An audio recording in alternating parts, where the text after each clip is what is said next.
Oke, dia get start. Sip. Baik. Alright, terima kasih Pak Ilan sudah berkenan hadir ke podcast kami. Senang banget bisa mendatangkan Pak Ilan virtual hari ini. Mungkin kita langsung aja karena banyak banget pasti pertanyaan. Pak Ilan juga bebas boleh nanya ke kami juga if you like to. Dan ini dalam bahasa Indonesia. Right, Pak Ilan, saya penasaran nih. Saya ngelihat kan udah stalking profil Pak Ilan tadi. Banyak sekali pengalaman Pak Ilan, mulai dari ASEAN Foundation, di UNESCO juga, di Sampurna Foundation juga. Linknya itu banyak di education saya lihat. Tapi saya penasaran gimana sebetulnya Pak Ilan bisa uh, banyak berkecimpung di data science beberapa tahun ke belakang ini. Oke, jadi sebenarnya kalau untuk data science sih boleh dibilang baru ya, karena saya menghandle project data science itu pada saat saya mulai kerja di ASEAN Foundation gitu.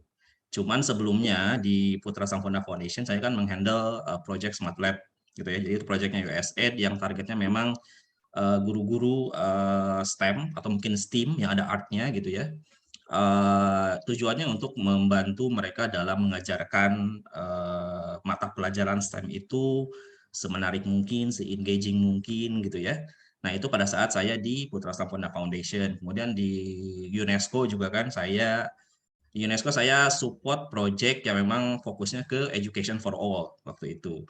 Jadi memang kalau melihat ke ke pengalaman saya gitu ya, ke professional experience saya memang fokusnya ke pendidikan gitu. Cuman pendidikan di sini ada yang data science, ada yang STEM gitu ya, ada yang memang pendidikan secara umum gitu ya.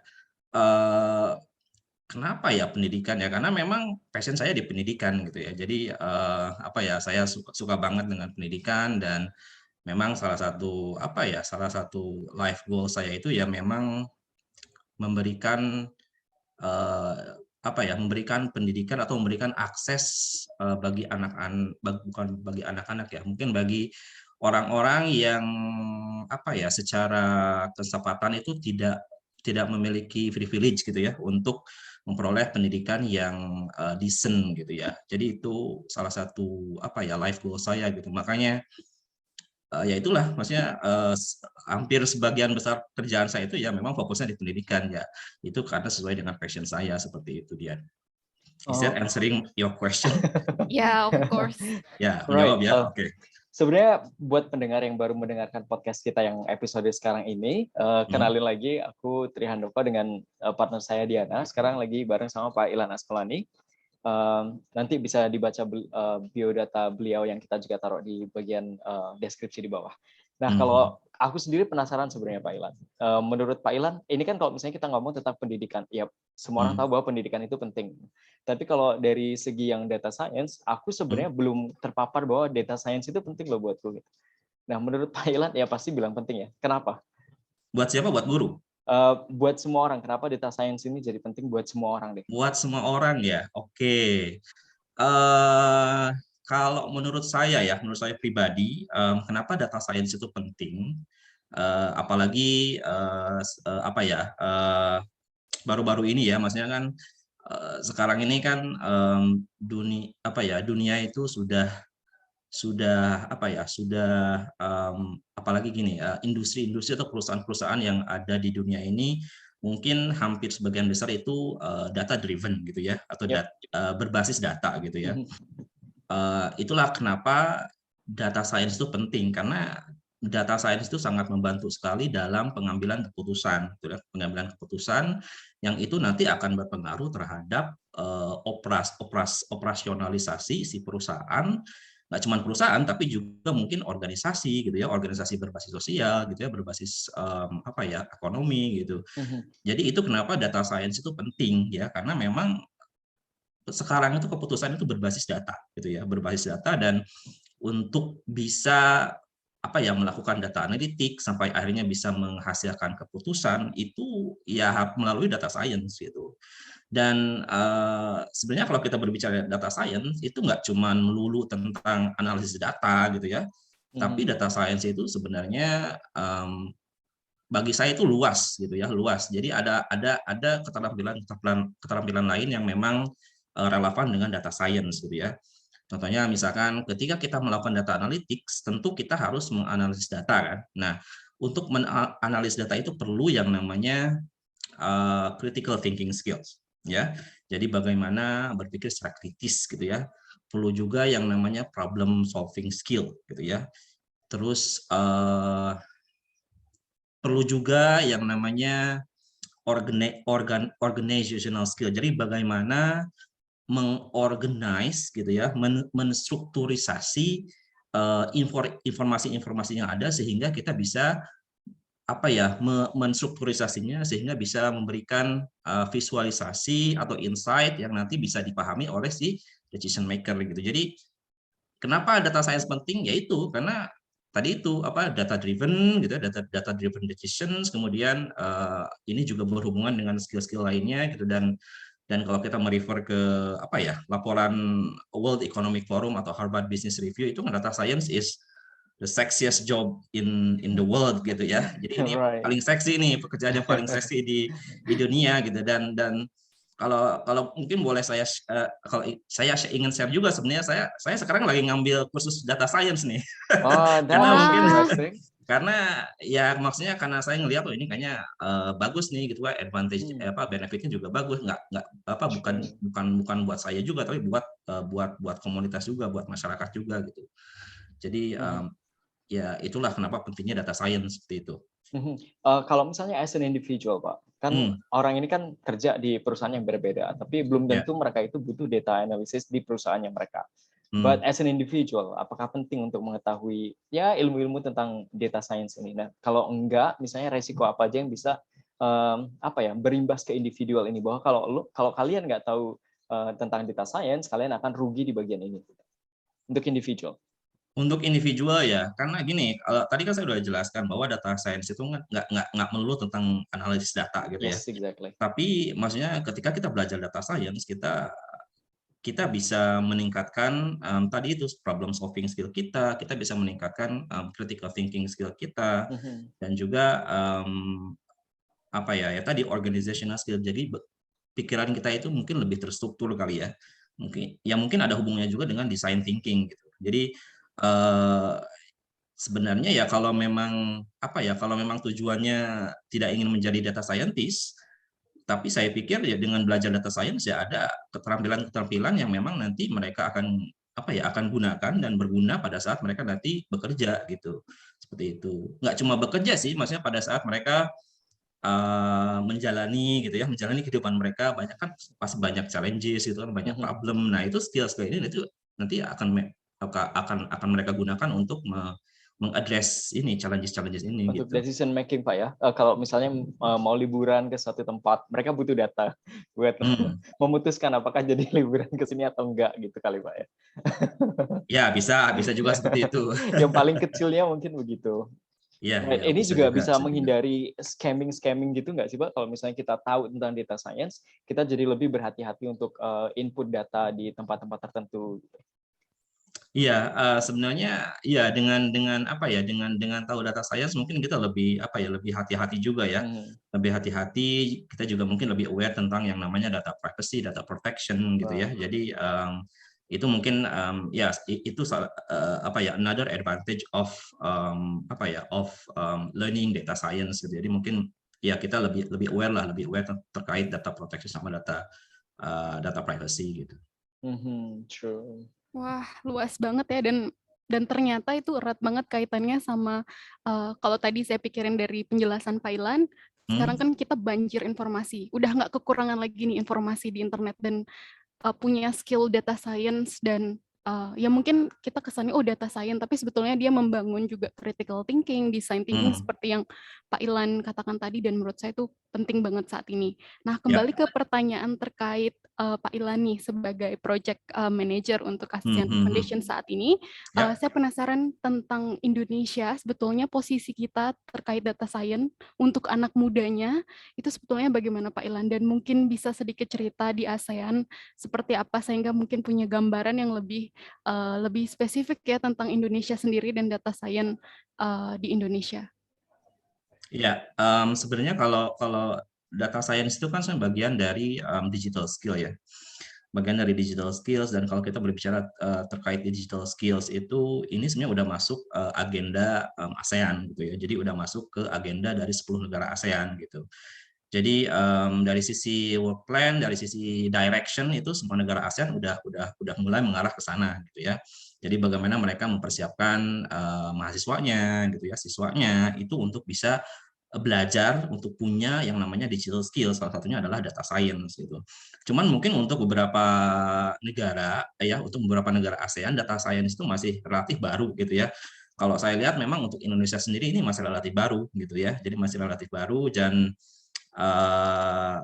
ya masih banyak lah, maksudnya anak-anak muda di Indonesia dan mungkin di beberapa negara ASEAN itu masih belum aware apa sih data science gitu ya, apa sih manfaat dari data science gitu ya, benefitnya apa nih buat buat gue gitu ya, buat gue atau mungkin buat nanti gue ke depannya gimana gitu. Jadi itu masih belum lah, mereka masih belum aware tentang terkait data science gitu. Jadi pada saat saya mengerjakan project data science ini di ASEAN Foundation, memang banyak PR yang harus saya kerjakan. Jadi saya nggak bisa langsung nggak bisa langsung jebret ngasih pelatihan gitu, tapi harus I need to introduce what data science is gitu ya. Jadi biar mereka lebih gini tuh data science. Jadi baru dari situ baru saya kasih kayak semacam ya namanya capacity building gitu. Jadi ya seperti itu sih Mbak Diana. Jadi kalau yang saya lihat memang di beberapa negara ASEAN data science masih relatif baru dan maybe it takes time. It takes time to get anak-anak mudanya itu lebih familiar dengan yang namanya data science gitu. Alright, jadi justru tantangannya sekarang adalah mengenalkan atau buat mereka aware dulu tentang Yeah. data science. Yeah. Tapi mungkin saat ini posisinya kalau misalnya di masa depan gitu Pak Ilan, in terms of project management, gimana sih kita bisa mengukur keberhasilan bahwa digital literasi atau termasuk di dalamnya juga digital science itu berhasil nih dikenalkan dan juga diimplementasikan, mungkin diintegrasikan di pendidikan di Indonesia atau negara ASEAN lainnya. Ya sebenarnya kalau saya sisi pribadi sih gampang sebenarnya Mbak Diana. Kalau sekarang ini kan sebenarnya kalau untuk talent di bidang data science itu kan masih kurang ya. Untuk konteks Indonesia sendiri itu masih kurang. Saya pernah baca satu artikel gitu kan, saya lupa nama artikelnya gitu. Memang untuk talent di bidang data science untuk di Indonesia sendiri itu masih kurang gitu ya. Kalau untuk melihat apakah digital skill atau data science ini sudah berhasil diterapkan di satu negara, kalau saya pribadi parameternya adalah apakah si negara itu kekurangan atau tidak gitu ya untuk talent di bidang data science. Kalau memang tidak kekurangan ya berarti si negara itu udah berhasil mengimplementasikan data science seperti itu. Itu aja sih parameternya gitu. Cuman kan kalau ngelihat sekarang kan masih ini ya, maksudnya masih banyak lah perusahaan-perusahaan yang kekurangan talent di bidang data science gitu. Wow, ya benar menarik, dan bahkan itu mungkin juga walaupun betul tadi Pak Ilan bilang it's the sexiest job at the moment, ya mungkin itu juga karena talentnya juga masih sedikit. Tapi ketika misalnya at some point ntar kita udah reach out, kalau itu udah masih seksi, cuman udah lebih banyak talentnya, which is a good news berarti ya, dari sana kita bisa mengukur bahwa ini udah berhasil. Iya, betul. Right, dan mungkin menarik lagi nyambung dari sana. Selama Pak Ilan ngerjain project ini di Indonesia dan juga di ASEAN, pasti banyak tuh Pak cerita-cerita menarik. Ada nggak sih best moment ketika Pak Ilan mengerjakan project ini atau cerita menarik yang Pak Ilan temukan di lapangan gitu selama prosesnya? Ya, sebenarnya saya masih keep in touch sama alumni project gitu ya, yang ikut terlibat di project yang saya handle gitu. Dan beberapa dari mereka ada yang sudah bekerja di Gojek, Unilever, IBM, Intel, CIMB Niaga, kemudian BNI gitu ya. Jadi banyak juga dari mereka yang memang akhirnya mengambil data science gitu ya. Meskipun pada saat kuliah mereka jurusannya bukan data science loh. Jadi maksudnya dengan ikut project ini, akhirnya mereka jadi berubah haluan tuh gitu kan. Wah ini kayaknya gue harus ngambil data science nih gitu kan. Mungkin mereka terinspirasi pada saat mereka ikut terlibat di project ini, mereka melihat oh ternyata data science ini diperlukan loh, oh ternyata data science ini bermanfaat loh gitu kan, dan dari sisi karir ini bagus juga gitu. Akhirnya ada beberapa yang akhirnya berubah haluan gitu, yang sebelumnya ngambil jurusan bisnis gitu ya. Ada satu mahasiswa di Malaysia ya, di Malaysia dia kuliah di Monash University di Malaysia. Dia ngambil jurusan bisnis, terus tiba-tiba setelah ikut project yang saya handle gitu ya, dia akhirnya belajar lebih lanjut terkait data science, dan sekarang dia jadi data science di CIMB Niaga. Dia baru pindah sekarang ke, aduh saya lupa namanya. Intinya dia baru pindah perusahaan lah gitu. Tapi ya itu salah satu best momennya itu adalah bahwa ternyata project ini bisa memberikan inspirasi gitu ya. Dan ya mereka juga melihat ya project ini memberikan inspirasi, menjadi eye opener buat mereka untuk mengambil data science sebagai pilihan karir mereka gitu. Itu salah satu best moment sih menurut saya. Right. Saya juga sebenarnya ngelihat ada paradigm shift dari Pak Ilan sendiri nih. Dari yang awalnya fokusnya ke pendidikan banget, sekarang jadi agak minggir fokusnya data science. Tapi masih pendidikan kan? Iya, masih pendidikan. Masih pendidikan kan? Ya. Passionnya nggak lepas. Karena memang saya kan handle project data science ya, dan ya terus terang saya juga harus paham kan, maksudnya project yang saya handle gitu. Maksudnya ya untuk meng-engage beneficiary ya saya harus paham juga apa itu data science sih. Seperti itu. Tapi apart from kerjaan, sebenarnya secara individual Pak Ilan ini tertarik nggak sih mempelajari data science itu? Apa karena ya udahlah karena emang ini kerjaannya harus berkecimpung di sini makanya harus belajar data science, atau harus terpaksa tertarik dengan data science, atau emang beneran ngerasa tertarik secara secara emosi pribadi? Ya, oke. Kalau saya harus jujur ya, saya sebenarnya tertarik ya data science. Cuman kalau setelah ngelihat materinya itu lumayan sulit juga ya. Apalagi yang banyak coding itu kan, aduh, ini lumayan juga nih gitu kan. Ya intinya memang untuk belajar data science perlu passion ya, perlu motivasi yang kuat gitu ya. Dan perlu tujuan yang kuat, perlu goal yang kuat gitu. Dan goalnya itu harus personalize gitu. Ya, jadi kalau hanya sekedar general goal gitu kan, itu biasanya kalau udah menemukan tantangan, aduh ini banyak coding, susah banget ngapalin coding yang banyak ini gitu. Udah mereka akhirnya give up gitu. Jadi ya saya ingin belajar data science, cuman nggak benar-benar getting into data science sih gitu. Jadi lebih ke ya harapannya ini bisa mensupport karir saya juga gitu ya, dan nggak cuma untuk saya juga, tapi maksudnya dengan saya belajar data science, harapannya saya bisa bekerja di development agencies, development organizations yang nantinya bisa berkontribusi juga buat organisasi itu dan juga buat masyarakat gitu, seperti itu sih. Nice. Saya yang penasaran sebenarnya tadi. Penasaran ya, sekarang udah terjawab ya? Udah kejawab. Udah kejawab ya. Dan ngelihat Pak Ilan udah ngambil kelas, berarti udah gak diragukan lagi, udah tertarik banget nih Pak Ilan, udah semakin dalam masuk ke data science. Dan sebenarnya nggak juga tertarik banget gitu, karena emang perlu aja Pak ya. Betul, itu sebuah karena tadi yang saya bilang itu perlu personalized goal yang kuat. Kalau nggak personalized itu agak susah ya untuk istilahnya untuk untuk getting into this field gitu. Kalau misalnya tadi kan berdasarkan riset bahwa data science job itu sebenarnya seksi kan, tapi kalau menurut Pak Ilan sendiri gimana? Kalau menurut opinion again. Secara opinion ya, opinion, kalau menurut saya this is totally true ya. Kenapa? Karena memang yang saya lihat banyak perusahaan yang akhirnya sekarang berbasis data ya, berbasis data. Semua keputusan perusahaan itu didasarkan pada data gitu ya. Dan memang kalau dilihat dari current trend gitu ya, talent di bidang data science itu memang masih sedikit gitu ya. Jadi so I do believe that data science is one of the sexiest jobs gitu ya in the world, particularly in ASEAN gitu. Wow. Right, dan sampai diskusi kita di sini saya makin yakin kalau data science itu sangat penting.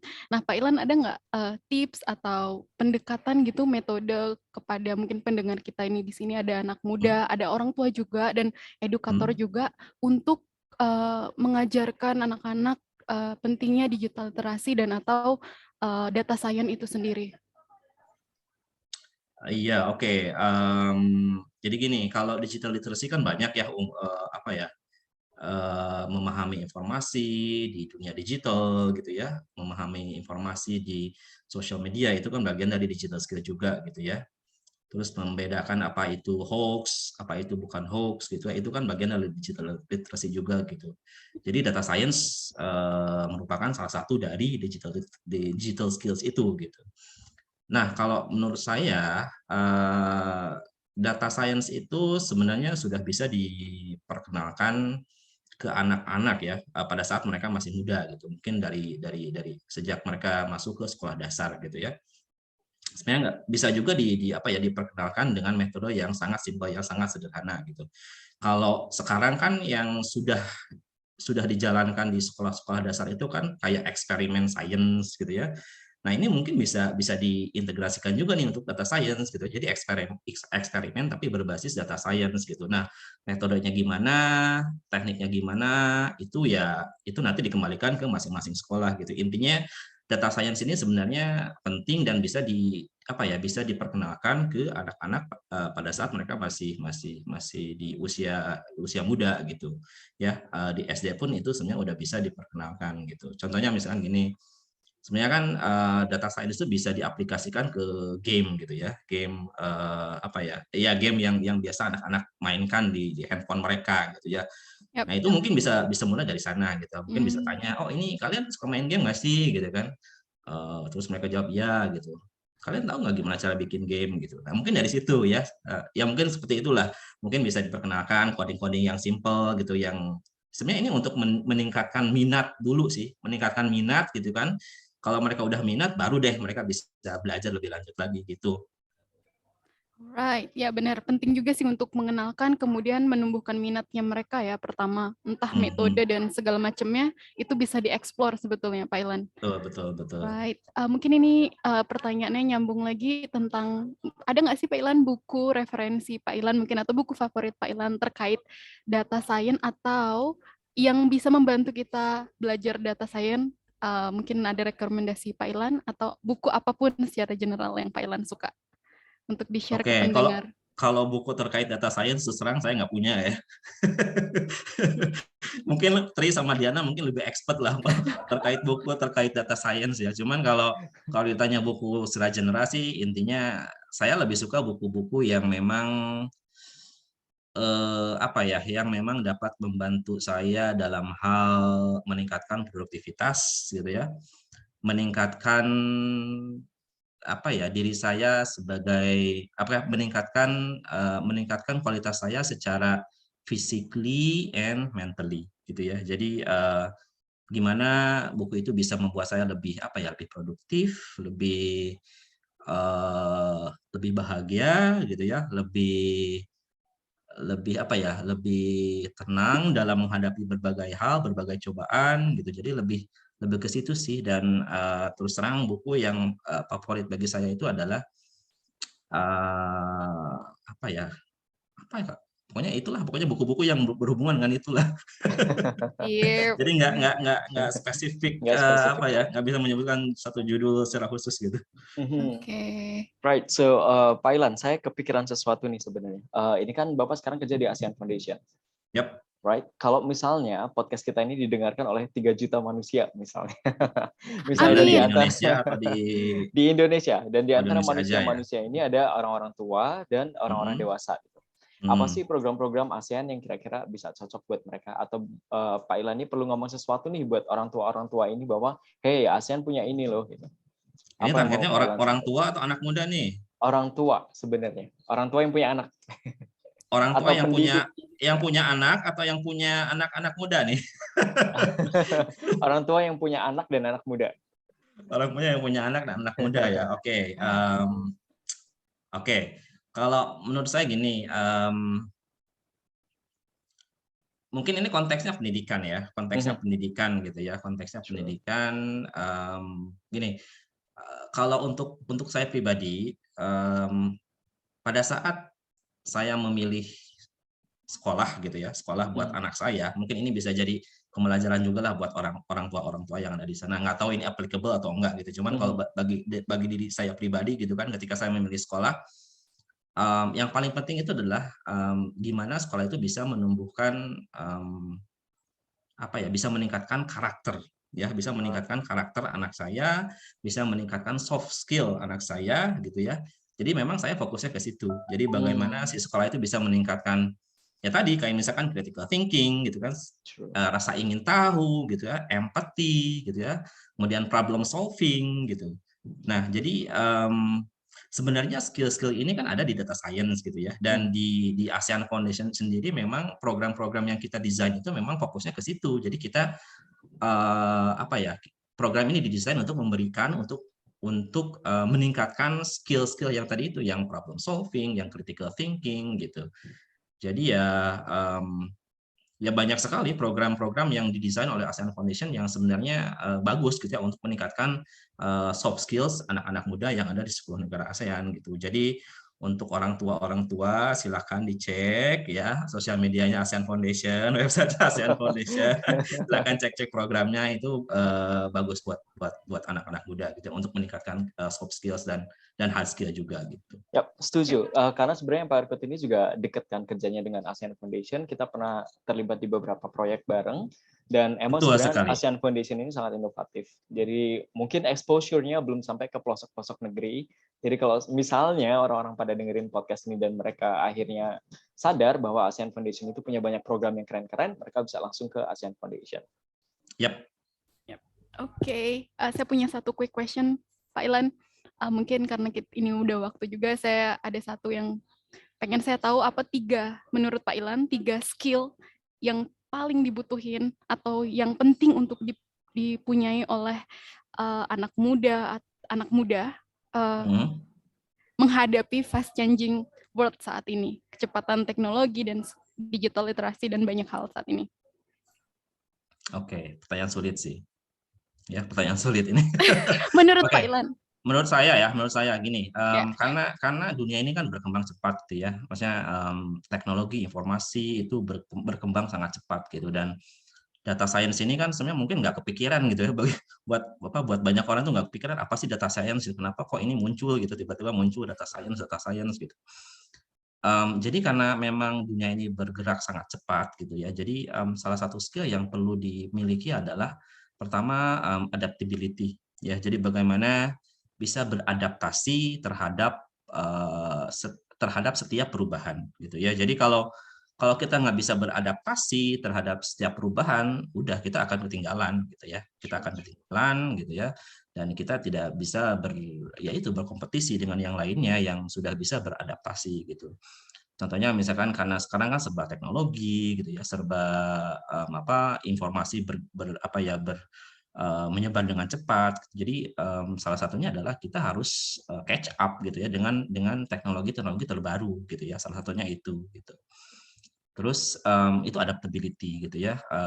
Mungkin sudah banyak lah misalnya contoh-contoh gitu kan, perusahaan-perusahaan yang nggak bisa beradaptasi akhirnya collapse gitu ya. Ini konteksnya juga sama ya, buat orang juga gitu, buat kita juga nih, kalau nggak bisa beradaptasi lu nggak bisa berkompetisi gitu ya. Itu yang pertama. Yang kedua apa ya? Yang kedua mungkin collaboration kali ya. Collaboration, jadi pentingnya berkolaborasi gitu ya. Pentingnya getting connected with others gitu. Karena gini, di dunia sekarang ini banyak sekali permasalahan gitu ya yang nggak bisa di-solve secara mandiri, secara sendiri ya. Itu perlu kolaborasi, perlu kerjasama dengan pihak lain, dengan orang lain gitu. Jadi keterampilan untuk bisa bekerja sama, berkolaborasi dengan orang lain itu penting sekali gitu ya. Jadi untuk ini kan luas sebenarnya, misal collaboration itu luas. Jadi bagaimana kita bisa mungkin mendengarkan orang gitu ya, memberikan feedback yang baik, berdiplomasi, bernegosiasi, itu semua bagian dari collaboration skill gitu. Terus yang terakhir apa ya? Mungkin problem solving kali ya, problem solving skill gitu. Jadi kalau saya lihat kan permasalahan sekarang itu kan semakin kompleks gitu ya. Jadi ya itu, jadi perlu adanya keterampilan yang memang yang bisa yang apa ya, yang dijadikan dasar bagi kita untuk bisa menyelesaikan permasalahan-permasalahan ini dengan cepat dan tepat ya, nggak cuma tepat tapi cepat gitu. Karena kalau tepat doang tapi nggak cepat, wah udah dah gitu ya. Gitu. Paling itu sih, Diana. Alright, thank you Pak Ilan. Kak Doki, do you have any other questions? Last question actually. Oh, okay. It's gonna be talking about future. Kalau misalnya saya lihat Pak Ilan ini di posisi yang sekarang, apakah sudah puas sebagai di posisi yang saat ini atau masih ada ambisi-ambisi lain? Dan dalam 5 tahun ke depan, apa yang akan Pak Ilan lihat terhadap diri Pak Ilan sendiri? Oke. Saya sih sebenarnya bukan orang yang ambisius ya, Tri ya. Jadi saya sih intinya selalu bersyukur apa yang saya punya sekarang. Gitu ya. Apa yang saya punya sekarang, saya udah merasa lebih dari cukup gitu ya. Jadi saya syukuri apa yang saya punya sekarang, dan 5 tahun ke depan saya nanti akan seperti apa, saya nggak terlalu ambisius, jadi udah saya ikutin aja seperti apa seperti apa nanti jadinya gitu ya. Intinya yang bisa saya kerjakan adalah ya sekarang gitu. Sekarang saya bekerja sebaik mungkin ya, bekerja untuk diri saya sendiri, untuk keluarga saya, dan harapannya apa yang saya kerjakan itu bisa memberikan kontribusi yang positif ya buat masyarakat gitu ya, buat ya anak-anak muda yang ada di 10 negara ASEAN gitu ya, kalau konteksnya memang proyek yang saya handle sekarang gitu ya. Jadi itu paling yang bisa saya jawab.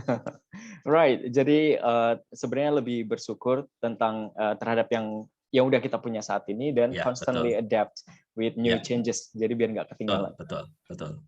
Thank you so much Pak Ilan. Terima kasih Pak Ilan, sangat insightful banget ngobrol hari ini, dan harapannya semoga Pak Ilan juga sukses sama proyeknya, dan itu juga artinya sukses buat anak-anak muda di Indonesia dan di ASEAN untuk lebih digital literasinya dan lebih familiar dengan data science. Right, thank you for having me, Tri and Diana. Kita yang harusnya makasih. Salam buat ini ya, salam buat Yasmin ya. Siap, nanti disampaikan. Terima kasih once again Pak Ilan, tetap sehat, jaga kondisi. Iya.